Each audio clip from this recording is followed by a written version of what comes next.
That's not a comic book. Now that's a comic book. Hi everyone, welcome to another episode of Comic Reviews. I can't hear myself talk when I have those on. And good, the stream is working. Sorry about that. I had to update my broadcasting program, and it was being a bit of a pain in the ass. I slammed my keyboard down out of rage and broke it. For anyone that follows me on YouTube, Twitter, whatever, this has nothing to do with comic books, but it's very important. For anyone that follows me, if you work at all with computer programs and you want to do an update, here's some valuable feedback for your ass. Don't fuck it up. Like, I have no idea why this is, that every program, doesn't matter if it's a website, a computer program, whatever it is, every update makes it worse and less usable than it was before. Why? Like, I've always had with this program that I use to broadcast, I go and I can change what the title of the stream will be before I even click to start the broadcast. I go to change the title of the stream, and I get the settings to mess with the stream quality. I didn't know I could change the title and make sure it was going to be the right title until I hit start broadcast. That's stupid. It's fucking dumb. And I hate it. And it's dumb, and I hate it, and it's dumb. So anyway, what are we talking about tonight? Now that I've got a nice little rant out of the way. Well, we got a pretty good night. Alrighty. Got Captain America number 2, Mr. Miracle number 10, Batman number 52, Cosmic Ghost Rider number 2, Adventures of the Super Sons number 1, DC Nation number 3. I just want to talk a little bit about this one. And then for Trade Talk tonight, I have the Black Panther, Panther's Rage Epic Collection by Don McGregor primarily. So, lots of stuff to get through. Lots of stuff. And yeah, should be a good time. Anyway, let's start off with Captain America number 2. So Coates continues his run, and I really liked the first issue. This issue just felt okay. You know, honestly, I don't really know what the direction's gonna be so much now, and it just seems like a bit of a retread from the last issue. I don't know if anything was really added. We got the sense in the last issue that the dynamics of the relationship that Steve Rogers has with the Marvel Universe are different now because of the events of Spencer's run. Got that in the last issue, reaffirmed here. We see that the nuke clone army thing is a really big widespread problem. I feel like an attack on the National Mall is a pretty good indicator that it was already a problem, but now we get the sense that it's a nationwide problem. Ultimately, there's just not a lot that happens in this. Like, Steve Rogers doesn't really know what to do and how to talk to people, and I'm like, okay, yeah, things are screwy and you feel directionless. I get you there. Is it so wrong to want a Captain America book to be inspirational? And then we get a like kind of a dun-dun-dun cliffhanger ending where Steve Rogers is going to be working with Black Panther and possibly these other people? It's really hard to tell. We got, like, there's obviously Nuke, and I'm going to say it's Wilson Fisk in the background there. And, like, so obviously he's not working with Nuke, so I'm guessing those are screens and that these are the problems that Black Panther and Steve Rogers are going to work together on. I'm a little worried about that since I don't really care for Coates' voice for Black Panther. I don't know. This was a really good first issue, I feel, and I'm already not feeling the second. Coates is an interesting writer to me because he doesn't come from a background in comic books. He's a political journalist. And, he writes books about politics and stuff. Politics and history. He doesn't really have a background in comics per se, but he's writing two major comic book characters for Marvel right now. So that's just interesting. I don't know. Not really feeling much on this. The art doesn't really have anything one way or the other for me, honestly.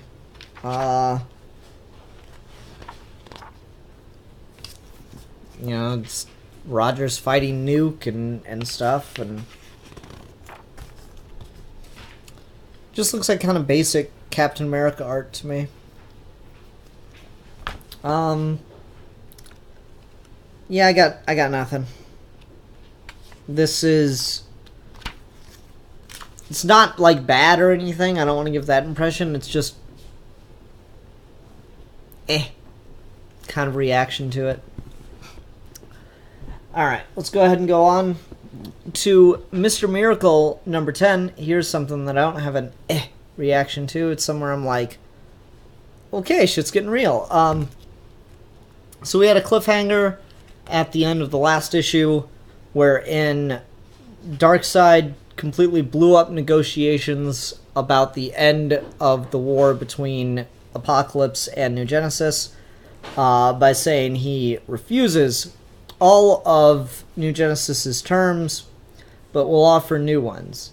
He offers to end the war instantly in exchange for Scott Free and Barda's son, his grandchild. And so throughout this whole issue, there's kind of that as the literal elephant in the room, while Barda and Scott are trying to just live a normal life, but they've got this giant weight above their heads of like, we can end a war that's killing millions, and all we have to do is sacrifice our child to Darkseid. And so Barda's having none of it, but Scott is the leader, so he's got to think about this thing. And meanwhile, he's just trying to have a normal life. Like, there's this scene where he goes to the store to buy a cake and party decorations. And he's just trying to, deal with life in this way. Like, Barda is talking to him about plans for Jake's birthday party, and he's, crippled in the shower over it, emotionally just stunted.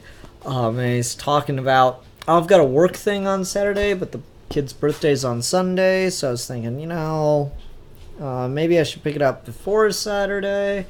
I don't know, just interesting the way that it's juxtaposing life, average everyday kind of life with these, over the top comic book craziness. And I don't know, there's an interesting commentary there about the idea of like giving up your family for your work. I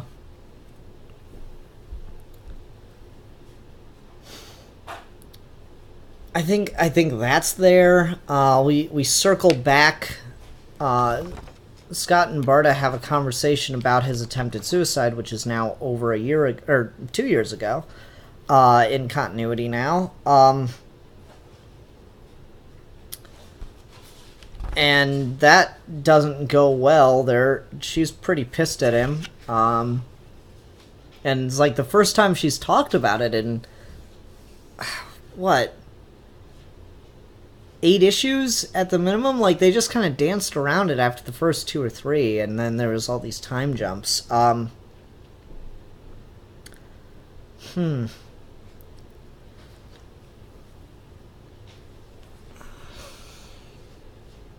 I don't know. There's an interesting commentary though about like work eating away at your life, sacrificing time with your family for work, what's supposed to be important to you, and it's comic bookified, right? We take the stakes, jack them up to 11. So now it's not missing your son's baseball game to go to a work meeting. It's sacrificing your son to an evil god in order to stop a gigantic war, because that's your job. Which, I mean, like, when you think about it, it's exactly what Highfather did, right? To Scott. So Darkseid's playing the same game with him.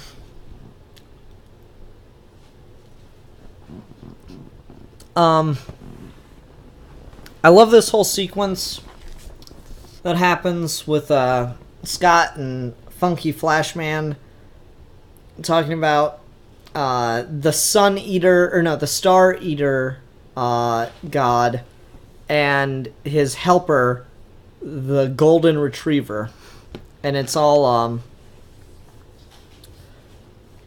kind of connected and confounded around Galactus and the Silver Surfer, which, you know, when Funky Flashman's a parody of Stan Lee, that's pretty good. I love this line. Genius. Jake doesn't have to talk. Funky talks plenty. He provides all the imagination. I do the words. Yep. Yep. Woo!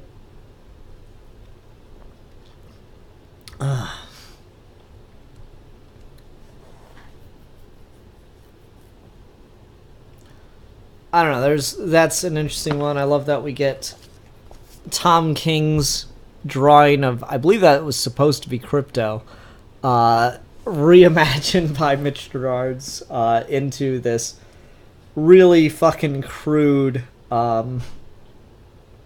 comic that's kind of on the same wavelength of Galactus and the Silver Surfer. So he's definitely playing with some ideas there. And then Scott ultimately comes down to the decision that he's going to take Jake to Darkseid, but he's not going to give Jake to Darkseid. Instead, he's going to try to kill Darkseid. And it probably won't work, and he'll probably die. But maybe, you know, Granny said that there's that prophecy, and maybe I can fulfill it, and then we can have the party. Sounds good. I'll come too, says Barda. Okay. I like that. It's cute, as they've now made plans to kill Darkseid together, and then they fuck. So yeah.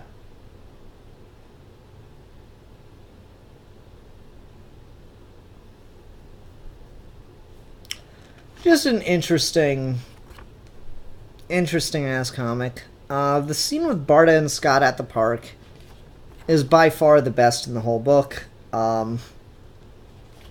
Deals a lot with the ideas at play in a relationship in surviving trauma. To go back to the mirror scene from a couple issues ago, or no, just one issue ago, that they've carried this trauma with them, and Scott has this whole line of, you know, we got through it, and Barda says, no we didn't, we are it, and he isn't, in reference to their son.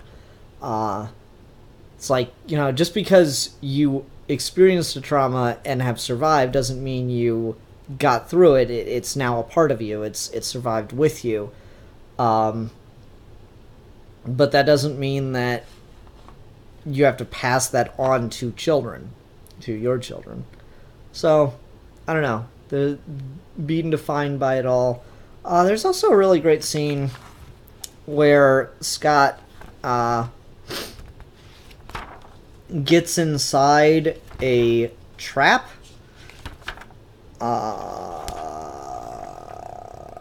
Where's it at? Yeah. I like this, where he's just really frustrated, so he gets inside of one of his traps and locks himself in, and it's a way for him to just practice and vent the frustrations. And of course, there's the line at the supermarket that I really liked.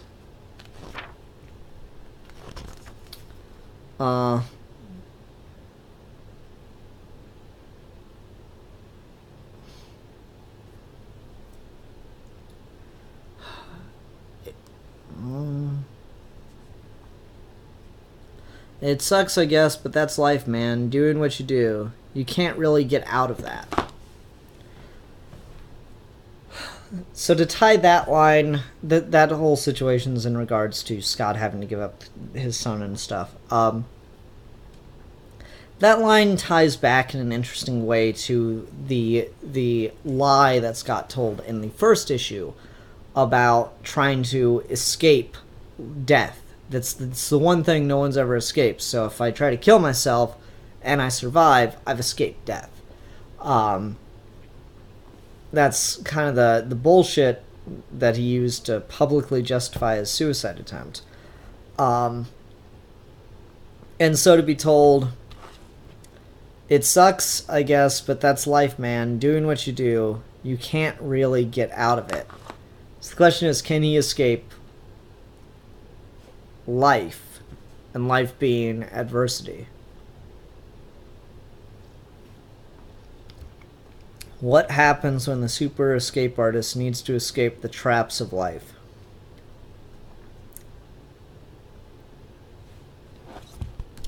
Mitch Gerads' art, brilliant as always. Let's go ahead and move on to Batman number 52.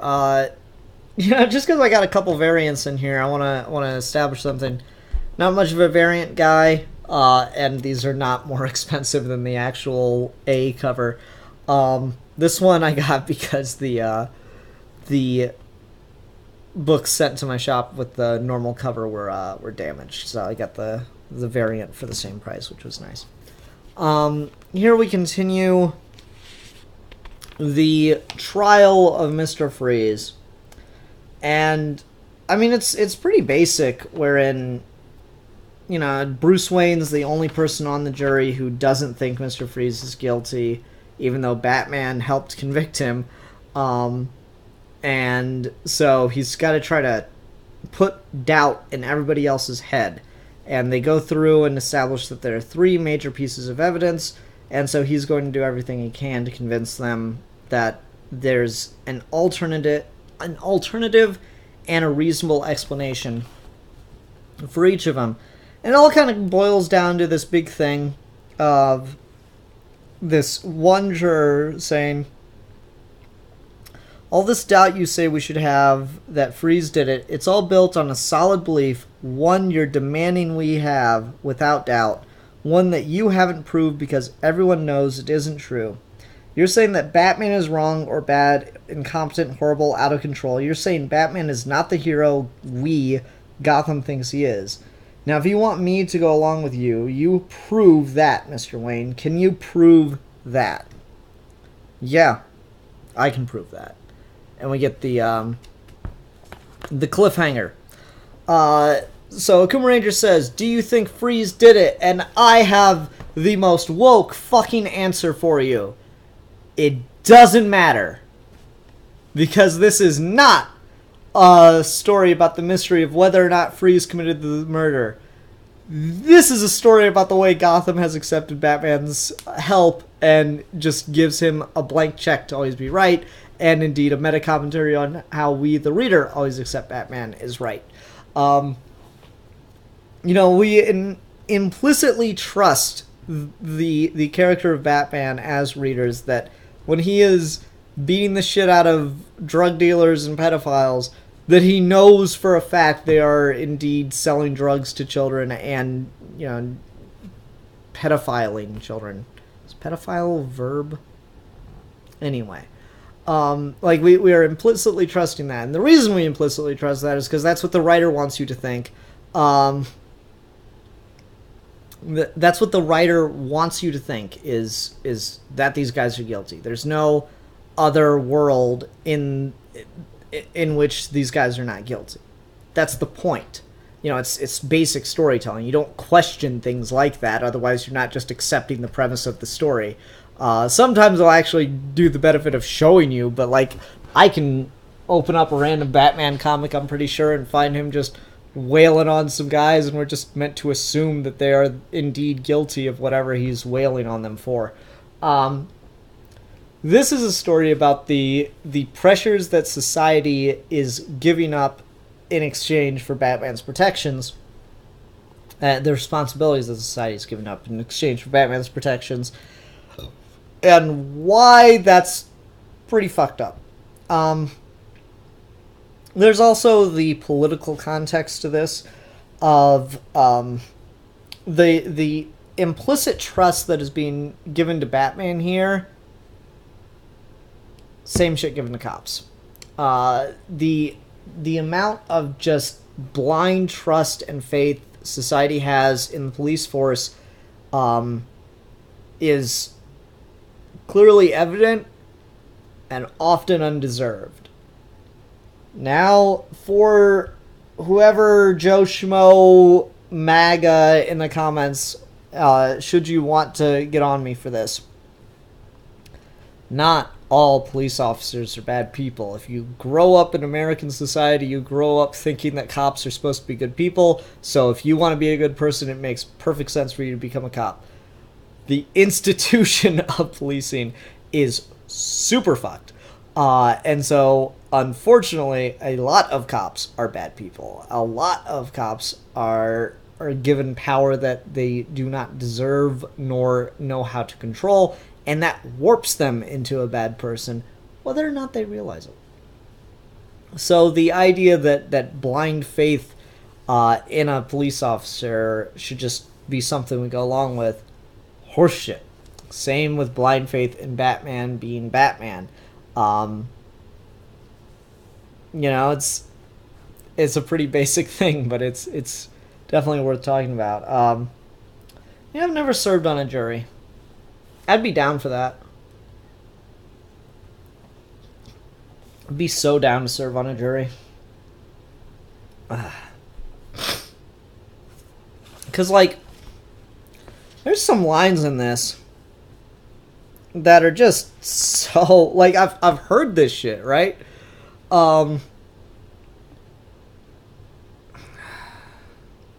Because a guilty man runs, he should have let Batman come to talk to him about the crime. If he was innocent, yes. 100 times yes. Have you ever seen anyone talk to Batman? Have you ever talked to Batman? What does that have to do with anything? I'm not a criminal. I don't know Batman. That one, pretty common. If he was innocent, why did he run? Oh,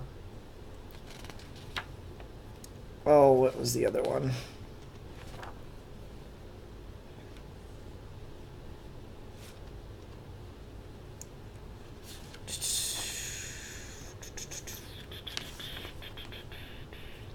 Yeah, Mr. Wayne, considering some of us have actual jobs where we're not just playboying around, some of us can't afford to lose money just sitting here. Those are the facts. It's what happened. Isn't that enough? Oh, those are so jury. Those are so jury moments. Because, like, I've just heard people say this shit, right? Like, if you were innocent, why did you run? Because the police shoot people, and it's scary. Have you ever had a police point a gun at you? No. Well, that's fortunate. That's an experience I can attest to, actually. 3 times. That shit is terrifying. We don't have time to do this. You know, the idea that people don't have a legit responsibility to serve on a jury is just stupid. There's, you know, like the meme or the gag, you know, it's been in a million things of people who try to get out of jury duty, and I don't know, it's all craziness. It's one of the most important things you'll ever do, and if you gave a damn about anyone in your family or yourself, you would care about who gets on a jury and how you act on a jury. And people just don't. That's pretty on point.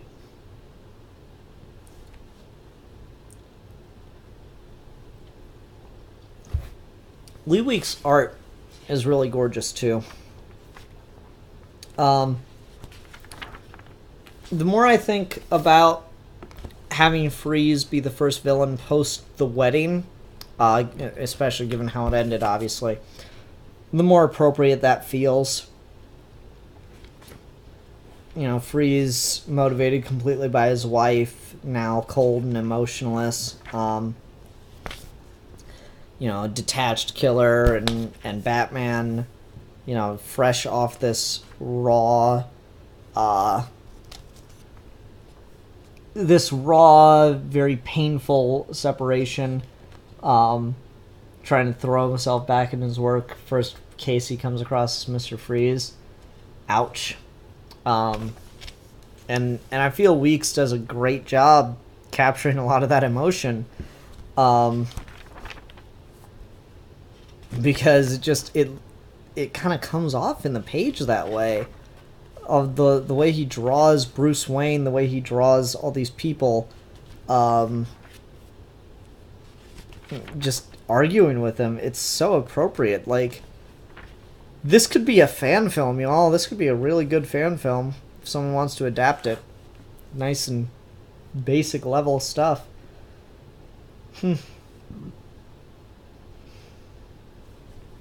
It's good. Tom King, 2 great issues, 1 week. Gotta love it.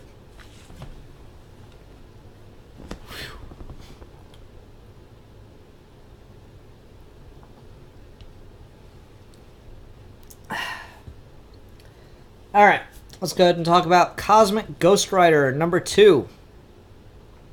God, I love that cover. It's not at all what happens in the book, but damn do I love that cover.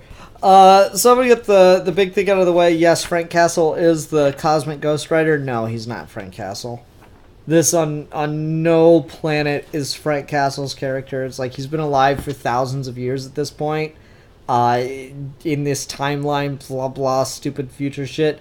So he's so not Frank Castle. Just isn't that same guy whatsoever. He's just so jokey by comparison. He takes baby Thanos to a bar on a planet that's about to be destroyed so he can meet up with Galactus. Because Galactus is coming to destroy the planet. And then he talks to Galactus and goes through a whole thing trying to has Galactus read his mind so they can skip all the exposition. And ultimately he's got baby Thanos with him and is like, and now you've brought the child to me. Yeah, right. I was thinking maybe so that we may kill it. Oh, actually no, I'm trying a different thing now. I was going to try to rehabilitate the kid and maybe he wouldn't. You have had more chances than most to end this terror, Frank Castle. More chances than the boy deserves. Give Thanos to Galactus. Galactus will kill the child. And then it just... the most fucking ridiculous 3-panel sequence ever. Look at baby Thanos' eyes. This is like this big moral quadrant. It's just hilarious. Oh my god. Ghost Rider's got this like face on. Oh, I love it. And then the Watcher shows up to witness what he claims will be the stupidest decision anyone's ever made in history. And so, since Galactus won't help him raise baby Thanos better, Cosmic Ghost Rider Frank Castle decides to raise baby Thanos himself and turn him into a better person. And like that doesn't sit well with the Watcher because like Francis, by making this choice, you've just created a timeline in which the Punisher raised Thanos as a child. Like, do you sincerely do not see how this is a bad idea? I just like that everyone's just criticizing him.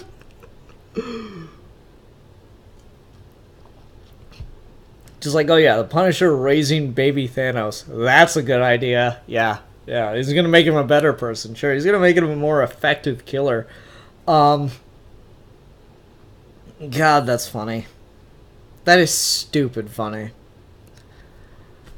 But then he gets like blasted somewhere and wakes up, and now we've got alternate timeline Guardians of the Galaxy. We've got like a Juggernaut, Duckernaut, kind of a Rocket Raccoon looking mofo with Nova Corps gear, question mark. Led by Cable, looks like Jubilee's there. And I want to say that's Miss Marvel. Though I don't know. It's like Miss Marvel is Captain America or something, it's weird. So yeah, a lot of stuff like that going on, a lot of craziness for the next issue. Fun, stupid, over-the-top comic book stuff that's totally aware of exactly what it is, so it's just an enjoyable read. Yeah, having a good time with it. Oh, man.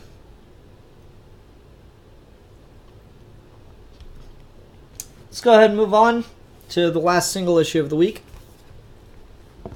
The Adventures of Super Sons #1. It's back, baby, and better than ever. Oh, God, I missed it already. Tomasi is having so much fun, just right from the get-go. And it's like, it's immediately meta. The first panel is John eating popcorn and saying, I'm back. Sorry that took so long. Popcorn place was farther than I thought. You sure you don't want my help? I did learn from the best. As he's just sitting there eating popcorn while Damian's fighting a giant statue of Superman. And again, let's like get to a whole thing of them fighting this robot and Damian capturing the puppeteer, the guy behind it. Figures out it's powered by an action figure. And so he's like, he just decides to start using it on John. Oh, this is so much fun.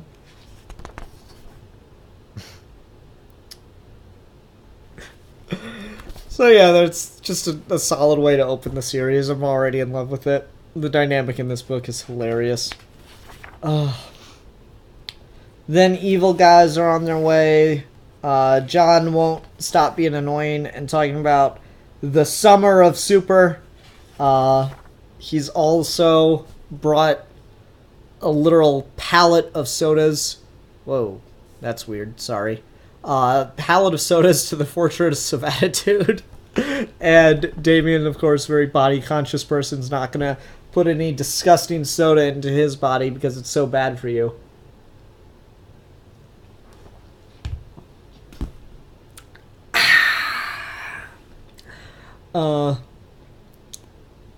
So it's just funny. Oh my god, and John won't stop at the summer of super, so Damian says, seriously, I'll pay you $8 million to stop saying that. Like, I legit want him to, because I want to see the conversation that happens between Lois and Clark then, where John's got $8 million of his own, because Clark is so the parent who would not take his kid's money no matter how he earned it, right? Lois would be like, no, you're not keeping that, but like Clark would be, no, he did earn it, it's his response, and it's not like he stole it from anyone or anything, it's his, we gotta let him do what he wants with his money. And fucking like John's just buying all this stupid shit for their apartment. I can totally see it. That'd be fun. I legit want him to. Oh man, I cannot tell you how much I enjoyed the dynamic of this book. Plot-wise, they go to stop a monster, but then it's a trap, and Damien's captured, and it's revealed that the bad guys know John and Damien's identity because they're the Young Injustice Gang from, I guess, an alternate dimension or something, and they got gold kryptonite, and Kid Lex Luthor is gonna beat the shit out of John, and all this stuff. So something's going wrong, and you know, here's my thing about Tomasi and Super Sons. I don't think Tomasi's a great plotter. I think Tomasi does dynamite characters.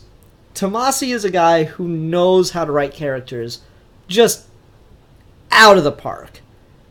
Just fantastic. He's always on his A game when he's doing character writing. The plot, I so don't even care about because of how much I enjoy the character interactions. So, like, if I try to look on this on, like, an objective level, it's kind of a silly, stupid plot, but it's not like the book doesn't lend itself to that, and it's not like that doesn't work. And the funny thing is, over half the issue... Alright, let's see here. With the exception of a page? One page. Alright, with the exception of one page, nothing plot-wise happens in this book until this page. So we're this far into the issue and have about a third left. So we get 2/3 of the way through the issue before anything major happens in the plot besides one page that sets up this bad guy reveal thing. Otherwise, everything is just the boys. And that is super enjoyable to me. I cannot get enough of that. It's so much fun. And you know what? Yeah, I love it. It's super enjoyable to just see the boys hanging out and, like, you know, what Damien's like on the last day of school versus what John is like. God, that's funny. You know. Summer vacation! Like, it's literally paralleled across the top and bottom of the page. There's John jumping like an idiot, and here's Damien walking calmly with his teacher through the halls. And it's like, my titular point on the final essay, Dr. Melody, is that Tegmark's interpretation of Schrödinger leaves little doubt that this is simply a quantum suicide machine run amok. I'm happy to stay here and explain it if it will restore my proper score on the test. But, Damien, you already received 100%. This was simple recitation of facts for extra credit. As for a paragraph, you gave me a 120-page college-level thesis. Then consider it your summer reading, Dr. Medley. I expect the extra credit, and then some. Dude, it's finally summer! Aren't you psyched? Over the moon.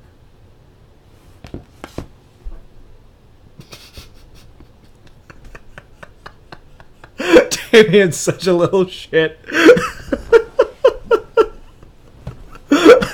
Oh my god, it's so perfectly, it's adorable. The boys. Da boys. Oh man. Da boys. They're so good together. Oh, this is my life now. Yep. So, I don't know. The Kid Injustice Gang, it's pretty crazy Silver Age kind of goofiness, and it's fine.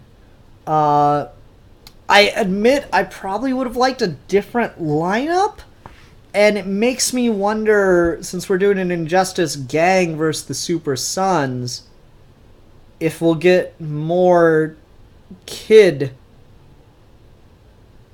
heroes. Like, is Wallace West gonna show up? Because we've got a Captain Cold allegory. We got 2 Superman villains in here. We got a Batman villain. Deadshot's kind of just a general DC Universe villain. The Captain Cold's obviously Flash. And then we got Shaggy Teen, which is pretty funny. Was it? No, the Shaggy Boy. Sorry, my bad. Got Shaggy Boy, who's a Justice League analog. Yeah, I'm not sure. It's very Silver Age goofiness. If you really like reading young versions of these characters, I will recommend Yale Stewart's JL8 webcomic. Super enjoyable, super fun, really talented piece of work there. Did a fan discussion episode of Geeky Gentleman on that. So, if you're looking for less, serious storytelling version of that kind of thing, that'd be where you should go. Anyway, really fun, really enjoyable issue. This I did buy just because I really, really like this variant. I've got the figures of the kids, of the boys, and I kind of want to see if I can pose them like this because I love it. I need to see if I can get Damien on something so he can do this fucking crouch. Anyway, beautiful work. Tomasi can write this book till he dies, and I'll read every issue of it. I don't care how. It's not uninteresting, because that sounds really harsh. I don't care how not invested in the plot I am, because I'm 100% invested in the characters. Put it that way. Alright, I wanted to talk about something from DC Nation number 3. This is an easy book to talk about because it's free. Yes, I'm more of a DC fan than I am a Marvel fan. Come at me, bro. So, for those that have been living under a rock, Grant Morrison will be doing a run on Green Lantern. And it's not just going to be a couple issues of a book or something.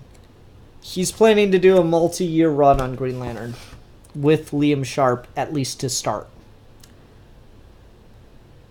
I'm over the moon excited for this. So this printed a redacted version of his pitch of what he would be doing as the writer.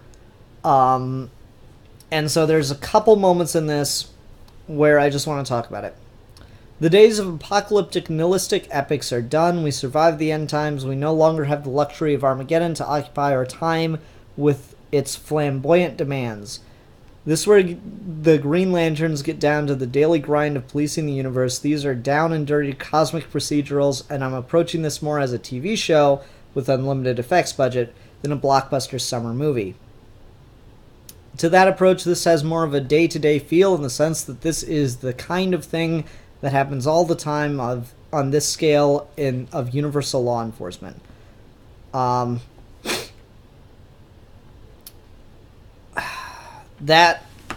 already excites the hell out of me. I love Green Lantern. The Johns did so much to make me fall in love with that character. It got to the point where he didn't know how to end a story. The thing I always go back to is War of the Green Lanterns, I'm sorry, Rise of the Third Army, and the First Lantern story arc. Both are massive, repercussion-y events, and literally, the Rise of the Third Army story doesn't even end. It just becomes the First Lantern story. And you can say a similar thing about Blackest Night. Blackest Night doesn't get to have a proper ending. It just leads into Brightest Day. And that's super disappointing. And it becomes too epic, too grand. And it's the idea of just, okay, the apocalypse is canceled. Now we gotta go save the universe. Now we just gotta go out there on the streets, the cosmic spaceways, and save the universe. Green Lanterns, what you gonna do?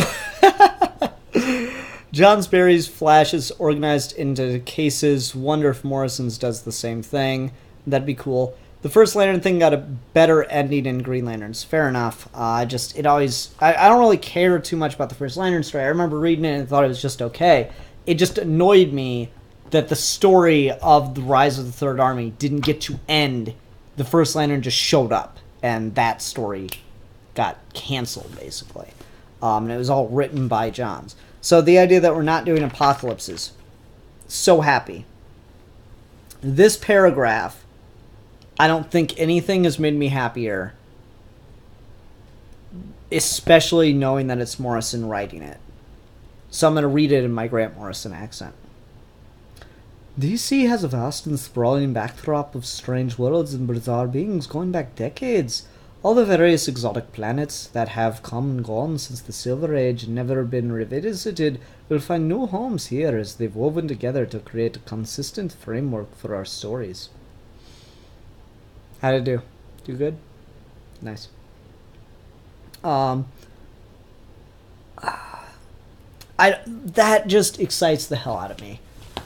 There are so many one-off issues in Silver Age shit. You just go back and find, like, oh, here's a planet of, these kind of people who are doing this thing. And that's the thing, like, that made me love the Green Lantern New Guardians book when that was going on. Just the idea that, yeah, we're just going to go visit random planets again that we haven't seen in decades. Of course! Why wouldn't you? It's a whole planet! Like, of course it's still there. and Grant Morrison's got the background for it because I'm pretty sure he's, like, there was the rumor mill in the Green Lantern fan community that Grant Morrison was going to be writing Green Lantern for, like, at least 3-4 months. And we'd been waiting for the official announcement, which just happened back in San Diego Comic-Con. So now that we've got the official announcement, I'm firmly of the opinion that he spent that time rereading every Silver Age issue of Green Lantern. That is, I will bet you money.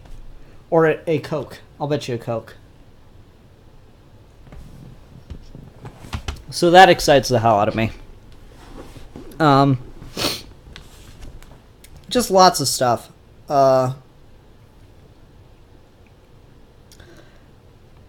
Using the television show template, a long-form universe-building approach nicked from comics in the first place, our Green Lantern run will be organized into year-long seasons of 12 episodes. These seasons will be comprised of 1 or 2 issues, procedural adventures with running subplots which seamlessly flow and combine to flesh out a bigger season arc story, concluding in Redacted. Mid-season and season finale stories will be epic enough for event status, but let's keep consequences and continuity for the time being. Unless someone has a great idea for a crossover. Visually, this book is about light, albeit it's all about the visuals. Here it is. The hypothetical new reader should be able to pick up any issue of Green Lantern and get a satisfying story in 22 pages, with enough enticing details of the larger season arc and its interlinking subplots to bring her back for the next episode.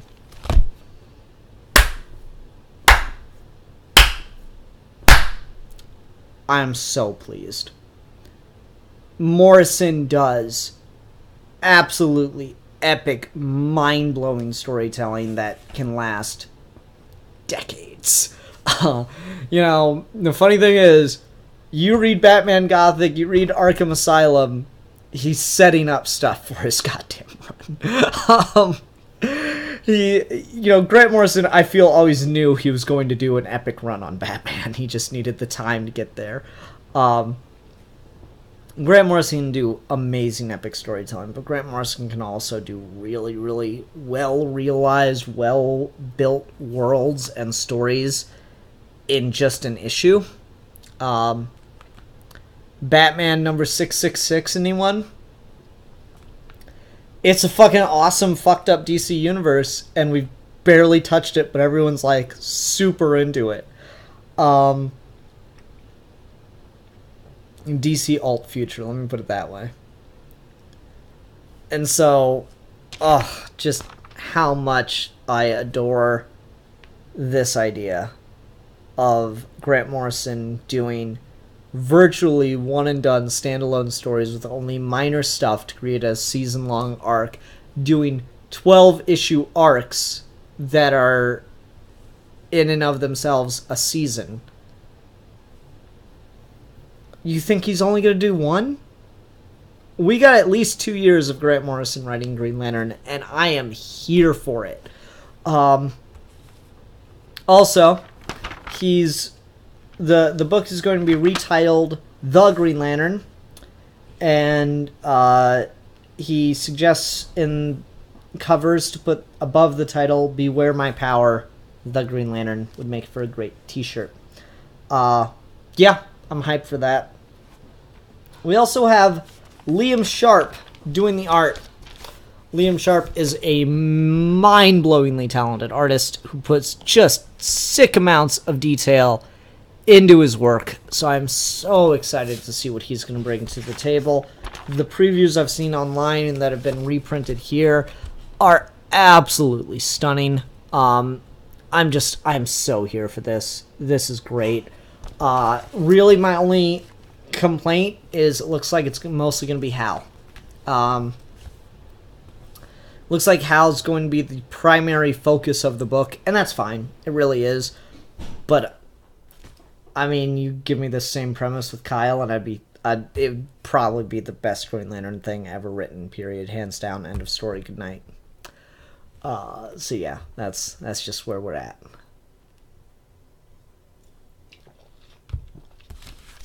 So yep, DC Nation number 3. Good stuff. Good stuff. All right, let me turn on a light real quick before I go over to Trade Talk.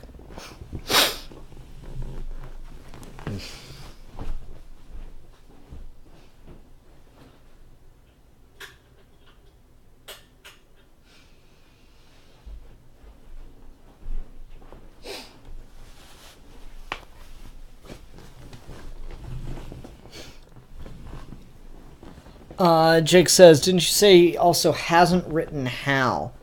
Yeah, he hasn't, as far as I know, not in any significant way. When he was writing Justice League, Kyle's the Green Lantern, so I have no problem with him exploring Hal as a character, but I don't know. Hal's just not my favorite Green Lantern. I would give anything for Grant Morrison to write a solo Kyle book. Oh, it'd be beautiful, but we got to get him the White Ring back first. Maybe one day. Maybe one day. One thing I'm entirely grateful for is the fact that Grant Morrison is not super old. Oh.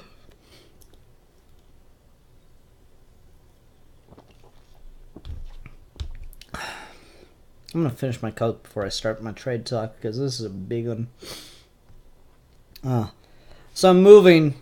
If you didn't see the I Got a House video, in which I calmly and rationally, like an adult, talked about my first home purchase. So we're going to be moving soon, and we're actually in the process. We got a whole month to move out, basically, so we're going to like slowly piecemeal move everything out. And so I started the other night by taking everything off the walls. And now my apartment looks so damned empty. Oh, it's kind of nuts.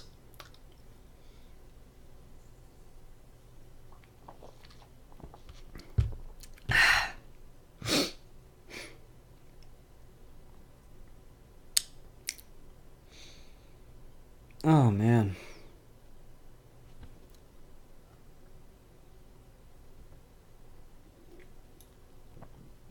Alrighty. That'll do it. Going on to Trade Talk, folks.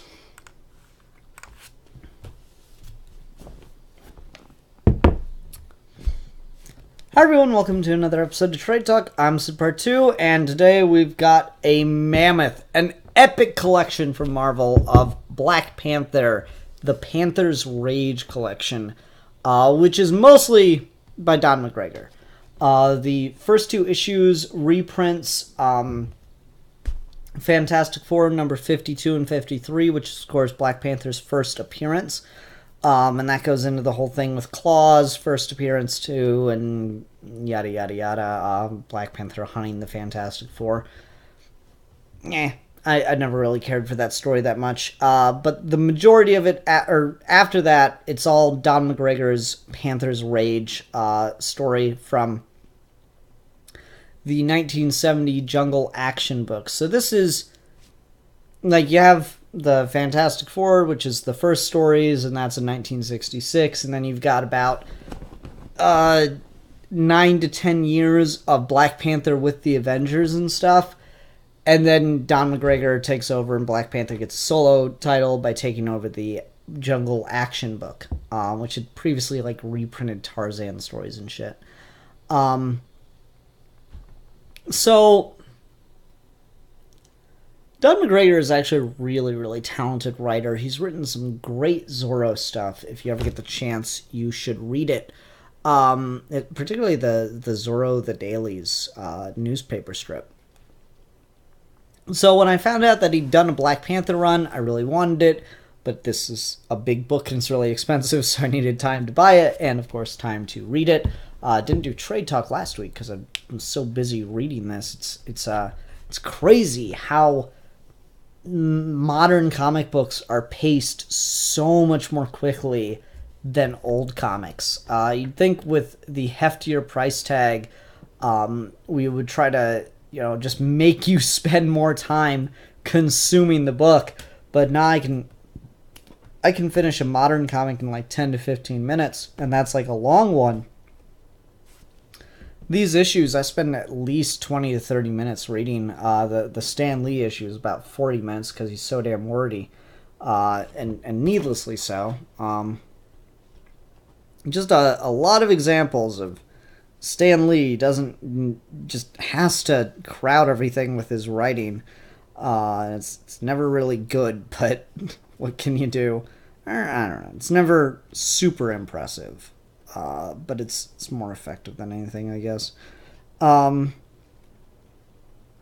yeah, that's certainly annoying, and so it took me a long ass time to get through this, even when Don McGregor took over, because of just how long it is. It's huge, and it takes, again, 20-30 minutes to read each issue, and you just feel drained by the end of it, especially given how damn heavy the issues are.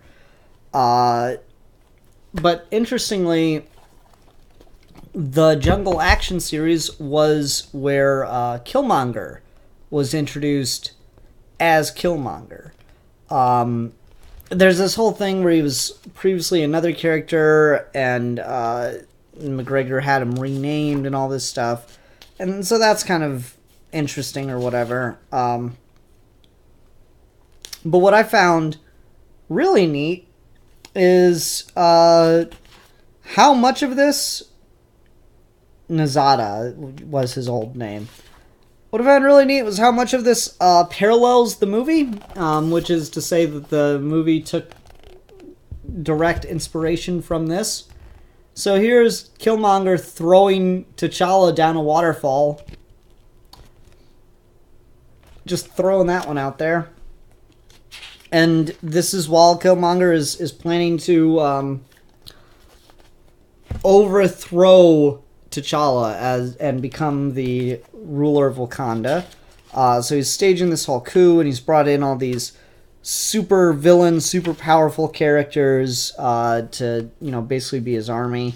And they spend, the better part of a year just playing this game of cat and mouse with T'Challa trying to hunt down and stop Killmonger's machinations and stop his henchmen, and yeah, it's just a pretty big epic story. Also of interest is just the fact that, like, there's so much brutality in this series. I'll show this panel because it's also directly referenced in the film of how he takes down a rhino. But, like, every issue starts with T'Challa fighting a fucking animal and having to kill it. And I think part of that might be the trope of the whole jungle action thing. But McGregor really makes it work with story. We also get some just gorgeous imagery like that. Oh my god. That's so cool.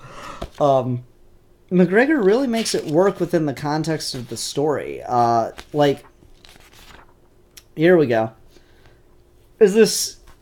Right at the beginning of this issue, the setting sun drips blood onto the river of grace and wisdom, each drop splattering in brilliant reflection from the mere surface of the water, escorting night tide over the jungle growth that flourishes about the river's banks. The Black Panther sits alone in the gathering twilight, staring into the water at his reflection, and hardly recognizes himself, as if he has forgotten who he once was, or who he now is. He is not aware of the 20-foot-long crocodile until it is upon him, and then it is too late to do anything but battle for survival. So, like, that comes out of fucking nowhere. Just suddenly T'Challa's fighting a goddamn crocodile and having to brutally kill it by breaking its jaw. And it takes up the first several pages of this issue. And I don't know, I feel that scene in particular, but all these scenes where he's forced to do some of this brutal shit, is kind of a meta-commentary, or not really meta-commentary, is a metaphor for what the character's going through. Because he's returned home after being away with the Avengers for so long. And now no one in Wakanda trusts him or recognizes him anymore. He's got Wakabi, who's his head of palace security, constantly questioning him left and right. There's just a fundamental lack of trust between the two of them now, and he's modernized Wakanda in so many ways, and his people don't trust the things that he's brought in, like hospitals. That sequence of words may confuse some people. Keep in mind that the history of Wakanda and its technological capability has greatly been retconned. Initially, Wakanda didn't do anything with their vibranium but hoard it and fight off anyone who tried to take it to great effect. But they didn't use it to modernize or anything. They stuck to their tribal roots. But once T'Challa's father was killed, he decided to start selling off bits and pieces of it, modernizing the country, and making them a technological powerhouse very, very quickly. In the original continuity. And so that's what this is kind of playing with, is his people feel alienated by this new technology, these new ways of life encroaching upon them. And so you got all of this like weighing on T'Challa, and the idea that he doesn't recognize his own reflection, and he's too out of it to notice a goddamn crocodile sneaking up on him, and he just has to brutally like wrestle it and kill the thing. I mean, the crocodile's is not hard, right? The crocodile's Killmonger, in his own backyard, sneaking up on him and wrestling away everything that makes him the Black Panther. And T'Challa's just having to get into this brutal knockdown, drag-out fight with Killmonger that is just... He straight almost dies several points in this. I like to think of Black Panther as kind of like a King of Cool style character, where I love a lot of the stuff in Hudlin's run, where he's just got Black Panther smooth as hell and cool as shit. That is not really the Black Panther we get here. This Black Panther goes through some shit. This is knockdown, drag out, violent, painful experience. Almost every issue, T'Challa is nearly killed. He survives by the skin of his teeth and the luckiest of circumstances and wits alone kind of thing. T'Challa, by all rights, should not survive most of the encounters that he goes through, and it's complete comic book physics that he does. A bunch of characters start to call him Panther Devil at different points in this book because they think that he could not possibly be human, given the things that he survives and how awful they are. So there's a lot of shit like that going down in here, which is why he's able to do things like wrestle crocodiles at the beginning of each issue. There's a lot of stuff with him just taking on animals, and it gets kind of bigger and badder and crazier as it goes. He at one point has to fight, giant white gorillas in the snowy hills of Wakanda, even though they are worshipped as gods. And I love this line that that one of the guys one of the villains has after he's killed one of the white gorillas.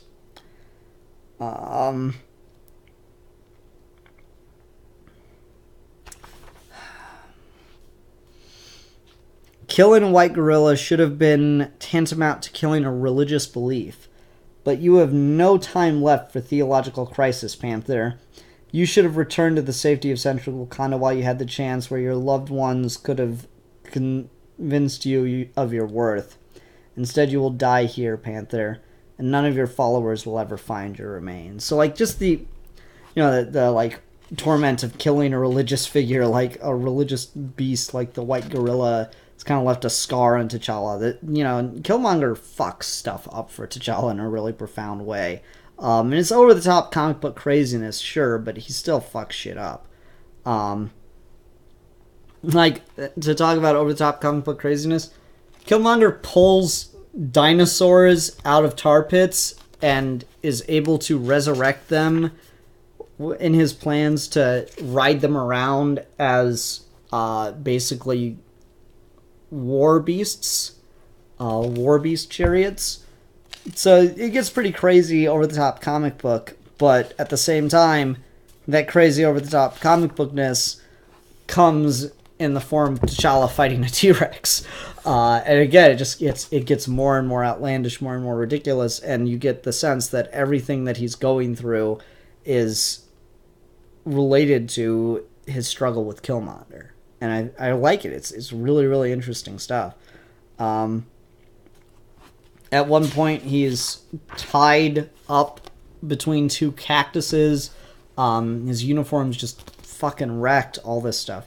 Lots of crazy shit goes down. Has to deal with being strangled by a python and all this craziness. Really intense, brutal jungle action, if you will.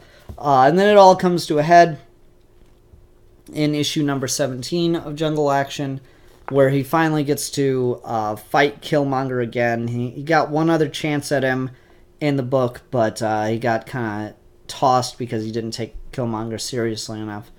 And like I said, it takes a lot longer to read these issues, but McGregor, unlike Stan Lee, actually knows how to write really engaging stuff.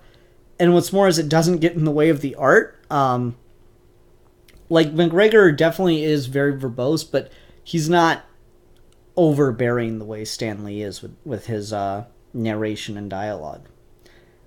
They stand on the perimeters of violence, and the war separates them. That line is distinct, but the other elements that divide them are less defined. Ideologies in conflict, now lost. Lives, crimson, splattered, spilling, filling a never-ending ocean, depths of pain and loss, algae of grief and death. Coral waving tattered ribbons of flesh. Ideology consumed by the brutal acts perpetrated in its name.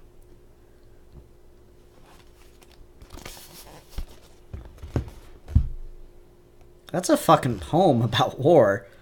As T'Challa makes his way across the battlefield to go fight Killmonger. It's pretty damned intense. Especially after all the shit, all the death that Killmonger has brought because of the fact that he's just willing to sacrifice anything to gain power. It's all there. Like, you know, he wants to control Wakanda, but what does he do? He destroys the palace to do it. He wants the throne at the cost of the throne. It shows you the kind of man Killmonger is and the kind of sacrifices he's willing to make along the way. And so, ultimately, it isn't T'Challa that defeats Killmonger. They have their rematch fight on the top of a waterfall, and they battle and battle, and ultimately Killmonger turns the tables and is about to throw T'Challa down the falls again, killing him finally this time. But then he's caught off guard and falls over the falls himself because he's pushed by one of the children who is a survivor of one of Killmonger's victims. Kantu charges toward the fray, screaming his rage in a high-pitched voice that breaks. It is a tiny voice lost in the vast events, and Killmonger is one who has ignored the roars of dinosaurs and turned his back on them. This is one voice he shouldn't ignore. The Panther and Killmonger's eyes lock for one last time. The eyes hold no panic, rather a trace of annoyance. An unspoken, what the hell is happening? It is over with a silent descent. Killmonger hits the crashing white rapids and disappears under the surface. Neither the Panther nor Kantu speak.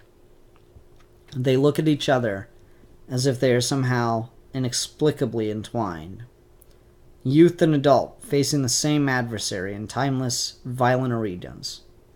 They walk into the familiar sun and feel its warmth for the first time that day. The war has ended, and the only survivors are victims themselves. McGregor knows how to write. This is a damn well-written book, and it all kind of culminates and comes back on itself. There's an epilogue issue to Panther's Rage. That's just one of Killmonger's last surviving minions, and T'Challa has to do a whole thing. You know, it's pretty and flowery. I like the initial ending itself as is, but whatever works.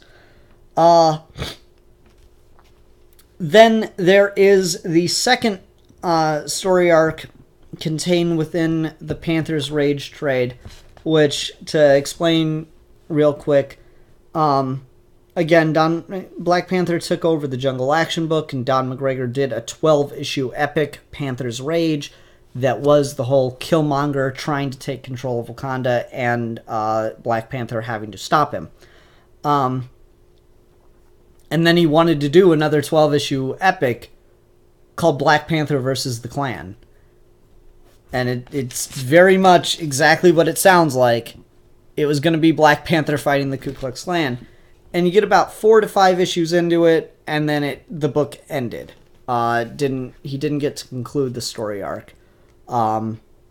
Is just kind of where you're left. He barely survives the death trap and goes to confront the villain that put him into it, who is working with the Klan, and then we just never get anything else. I don't know if Don McGregor's ever said where he was going with the story, if he even remembers. But I mean, it's pretty damned on the nose about the kinds of things he's wanting to talk about in here. And it's not like there's a... So, alright. The story doesn't actually start off with Black Panther fighting the Klan, because right there, panel 1, you see a black guy in a hood. And those are not white hoods. So there's some kind of other group connected into this all. And there's like the murder of what's her name, Lynn's sister, and all this stuff. So there's like a big mystery that we never get the conclusion to surrounding this Dragon Circle group that has a black guy in a Klan outfit. And unfortunately that's never resolved, but it's not like he doesn't also take on the Klan fucking directly, because that most certainly happens as Black Panther fights off clan members. And it's cool. It's super satisfying. That's all it comes down to. It is super satisfying. Also, this is hilarious, and it's begging to be a meme. I love him with the shopping cart, just in the outfit in the supermarket. It's hilarious. Anyway.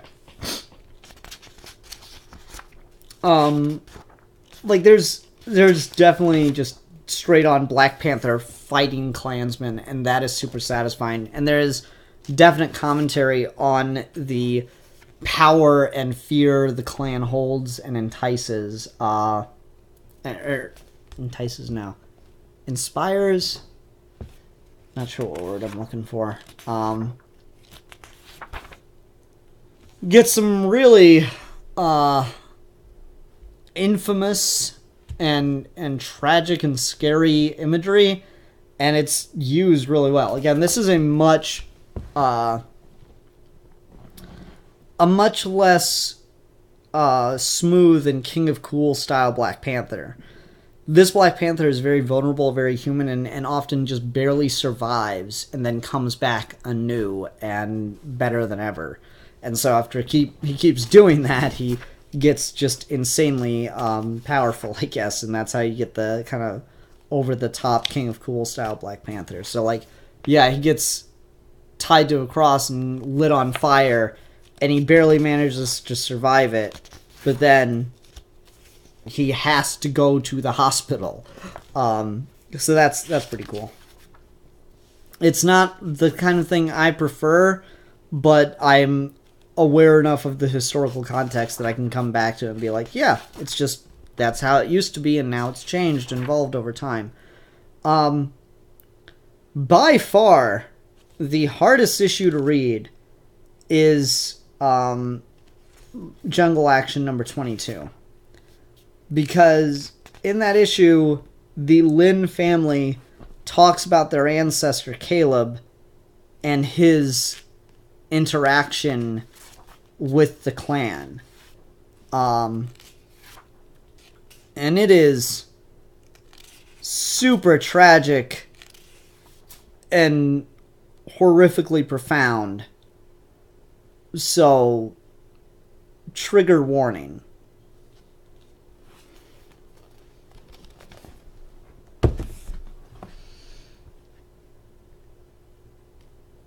I don't even need to read the context of this. You know exactly what's happening. This is this family's background with the clan, and one of their daughters is killed by the clan in the modern day. And so Black Panther being there to try to save them, it's a big deal. Being there to try to help solve the murder and help bring the clan to justice. It's a big deal, and it's really disappointing that this story never got to complete because, yeah, it should have. So ultimately, it is a very well-told story.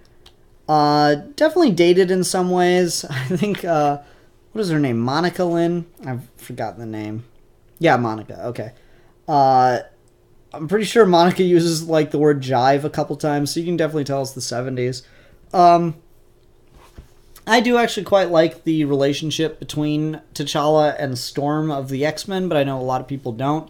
And after having read this, I can see why you would have preferred the relationship with someone like Monica Lynn to last. Be, you know, his Lois Lane kind of thing. That's totally fair, but I don't know. I came to one thing first, so maybe I just have an irrational preference for it, even if it's not as well done. I will say that their relationship is probably written a lot better than Storm and T'Challa's, but I don't know. It's whatever. Debatable, I suppose. So, ultimately, it's a great run. It's an amazing run. This is a good airplane book or road trip book, I would say. This is not light weekend reading like I usually do for Trade Talk. This is going to take you a while to get through, and you're going to need some naps in between because it's draining to read. Like, not only because of the length of it, but it's just really heavy material. Like the plot of the Panther's Rage story, the metaphor behind it is war and the toll of war.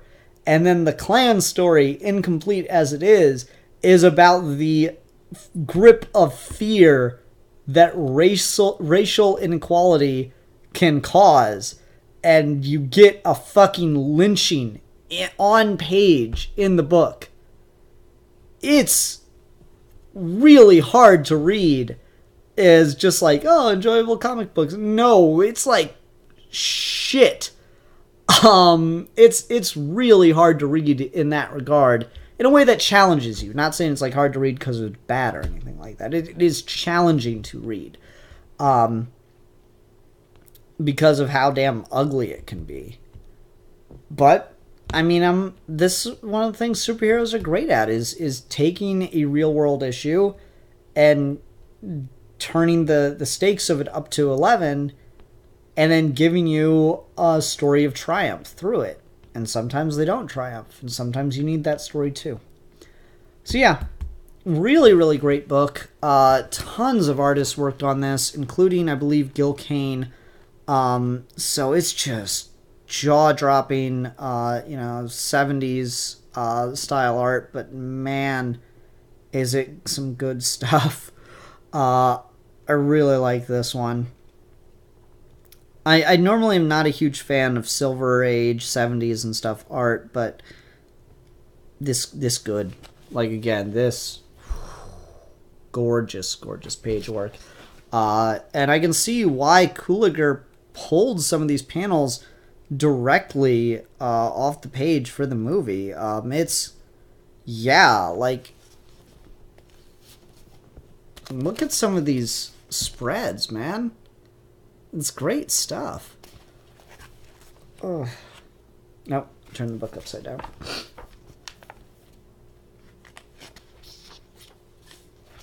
I love a lot of the art in this. It's really, really cool, and so I can see why Cooliger adapted it directly. Tons of artists on this book. Let's see if I can find a name list, because it's pretty nuts. Alright. Writer, Don McGregor with Stan Lee. Breakdown / pencilers, Rich Buckler, Billy Graham with Jack Kirby, Gil Kane, and Keith Pollard.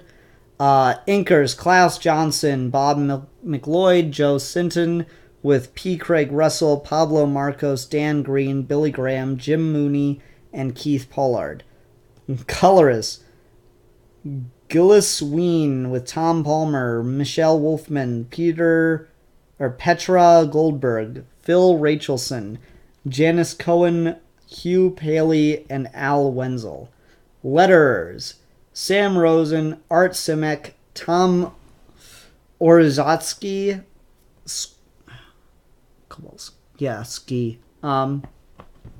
Dave Hunt, Joe Rosen, Charlotte Jeter, Karen Mantelow, Janice Chang, Denise Wool, Harry Blumfield, Irving Watanabe, and Shelley Lieferman.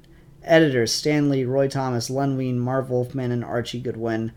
Yeah, lots of artists worked on this shit, and it really shows. A lot of people brought some great work. Always fun to see some Jack Kirby stuff, but I've read the first 2 issues of Black Panther plenty of times. So yeah, great book.